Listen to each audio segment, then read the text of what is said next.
Director of Literacy Connections. We serve Dutchess, Columbia, and Greene County. My name is Kathleen Popo. I'm the Program Coordinator and Trainer and Instructor at Literacy Connections. The way that Literacy Connections works is that it is based on other people helping people learn how to read. There are so many people who read, who love to read, who can't imagine life without books and the skill of reading, and they're right. So we tap into that passion and that understanding and recruit tutors. I've been reading since I was a little girl, going to the library in the summertime. My mother always encouraged me to read. And even in school, when you really don't have a lot of time to read anything other than what you're studying, I was still reading a lot. And now I'm retired, and I read at least a couple books a week. My name is Joe. I'm here to learn, get the education that I need, because that's a good thing. At the age of 40, everybody needs the education. So I'm going back so I can get my education. It's surprising that because we live in such a literate community, it's almost a silent, invisible problem, but a very real problem that exists and has for a long time.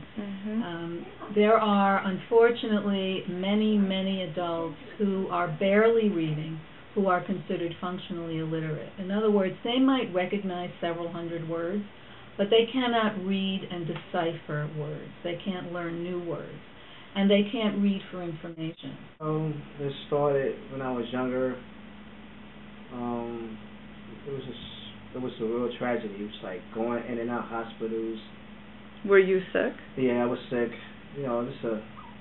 Growing up in the hospitals. It was really sad. I couldn't help myself. My mother couldn't help me.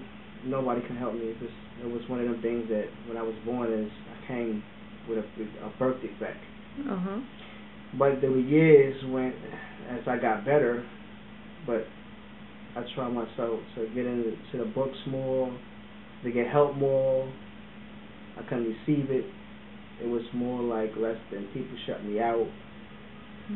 It was real sad. How sad it must be for people who can't read. Even the most basic things in life, just to get along from day to day, go to the market, go to the doctor's, it must be really hard. And I just felt that this was something I wanted to do for so long, and that I would come and volunteer. And I've really been happy, and I certainly will do this until I'm no longer able to do it. In third grade, a huge transition takes place where children go from learning how to read to reading to learn. And if that transition isn't made in a solid way, that's when we start to lose students. And so there are many adults who are suffering with this inability to truly understand the written word and to expand their horizons. And unfortunately, they inadvertently pass this on to their children, because if children live in a home where reading does not take place all the time, where they are not read to because the parents feel uncomfortable and don't use reading skills, they don't read a newspaper, they don't make out a shopping list, children get the message that reading is something that is an onerous task, that's not enjoyable, and they take on that persona, and that happens all over again in the next generation. So it's a real concern for our society to recognize why so many people are enduring multi-generational poverty and why they're having difficulty getting jobs. It's not because they don't want to, it's because they can't. Now I'm making great progress, and I know eventually my kids will be all right, and I can look better for their future, because it's a wonderful thing that I'm doing right now. There's a great need. Many of our students are in need of literacy help because they want to improve their lives, primarily with employment. They want to gain employment or receive promotions at their jobs. They want to be able to read to their children. They want to be able to read the letters that come home from teachers and be able to help them with their homework. They want to be able to get driver's license and citizenship.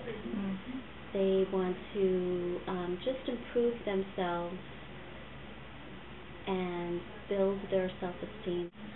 It's going to get me to read more to my kids, get me going to, like, you know, after a certain amount of time, and it take me to college, study more, read more, and basically do the things that I want to do in life. And nothing can hold me back once you keep on doing the things you want to do and the reading thing. Because reading is it's your key to successful life. I really have enjoyed this immensely. It's finding someone who now can appreciate reading, and when his new baby was coming last January, we were reading children's stories for a while so that he would be able to read to her. And it is a 12-hour training. It usually consists of 2 6-hour days. And it basically teaches them all the techniques and strategies to help a student and create lessons geared towards the student's learning style and their interests. And so it is definitely a commitment. It should be ideally a weekly commitment, and there is some planning. But at the same time, you're changing somebody's life forever, and probably the life of the children in the home as well. The world revolves around people that read and write, no matter what age you is. Helping somebody that can't help themselves, that's a wonderful thing. I am conscious of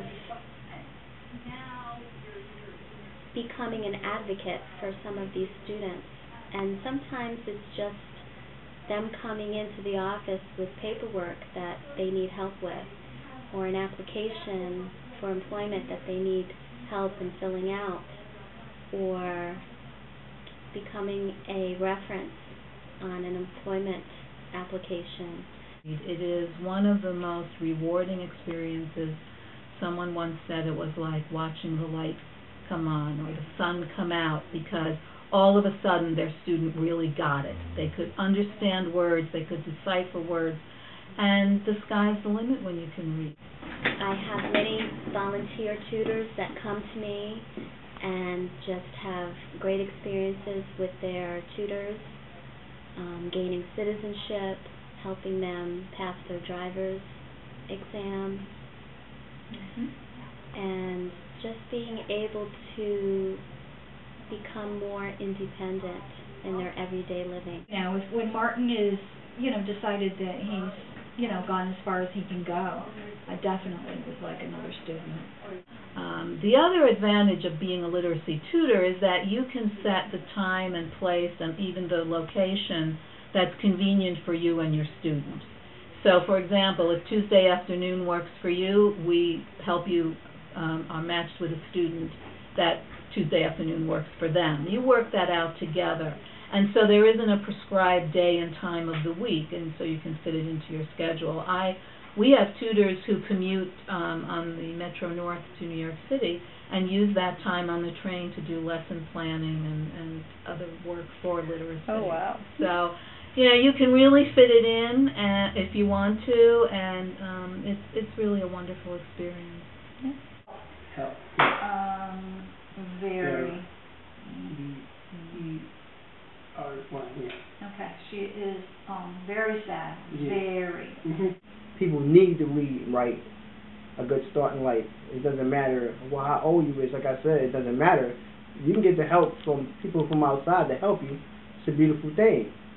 And you can look on life and say, yeah, I know that person helped me a lot. So the thanks that I get from them, saying thank you, and help them and help somebody else in the field that can't do it themselves. A student would need to apply to our program, and we have an application and an interview process. And once they apply to us, then we set a date for an assessment, and that basically gives us a level at which the student is in reading or math, and based on that level is how we collect materials that are appropriate for the student because we don't want to frustrate them, and we do want to challenge them, but it will be right at their level where they feel comfortable in the whole learning process. Right now, we are telling our students who apply that there is at least a year's waiting list, because we really need to